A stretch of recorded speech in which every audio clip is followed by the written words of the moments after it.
Yupwe. À première vue, rien ne semble troubler la quiétude de ce quartier du 2e arrondissement de Douala. Circulation fluide, les habitants vaquent paisiblement à leurs occupations. Pourtant, au-dessus de plusieurs habitations se dresse un bâtiment de 4 niveaux en ruine, dont une partie s'est effondrée il y a 2 ans.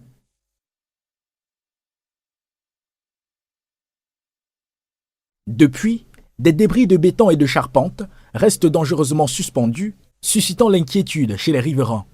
Mais avant, comment cet immeuble en est-il arrivé là? Ça, c'est une dame qui a ce bâtiment. Et apparemment, dans les fondations, étaient faites pour un bâtiment de 3 niveaux. Mais la dame en question, apparemment, a eu encore le goût d'ajouter les niveaux. Mais comme elle a proposé à l'architecte, lui, il n'a pas voulu. Elle a continué avec un autre architecte à soulever le niveau que vous voyez là.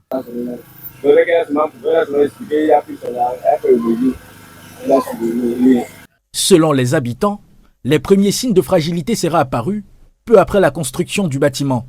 C'était visible que c'était pas vraiment en état. Vu que comme on a les fautes, puis le courant est un peu fort ici là, la commune a eu à retirer les gens, à faire évacuer les gens avant et tout. Ouais, le bâtiment était habité. Les alertes se multiplient alors, mais quelques mois plus tard, lors d'une nuit pluvieuse, une partie de l'édifice finit par s'effondrer.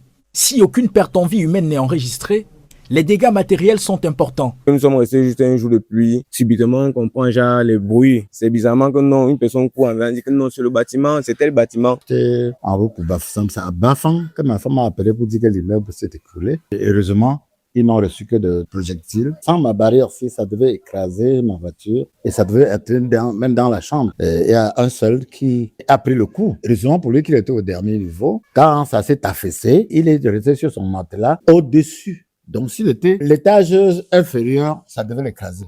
Depuis, rien n'a bougé. Le bâtiment est abandonné, mais la menace demeure.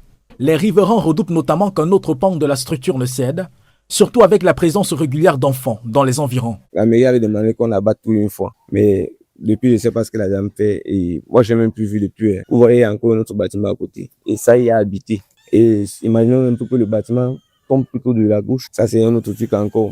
Et on ne parle pas des enfants, même en plus qui viennent jouer dans les chantiers. Cet espace que vous voyez derrière moi faisait lui aussi partie du terrain où est construit ce bâtiment.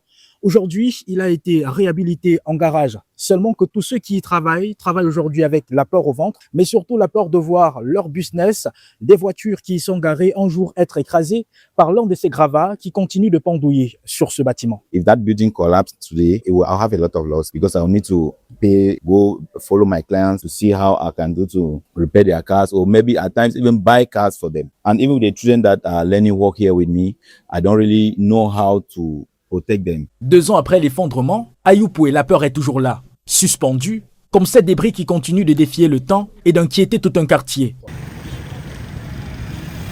Nous sommes précisément au quartier Yupwe, en face de l'église apostolique. Les populations de ce quartier n'espèrent plus qu'une seule chose, que les autorités compétentes, mais aussi le propriétaire de ce bâtiment prennent les mesures adéquates pour éloigner de ceci tout potentiel danger.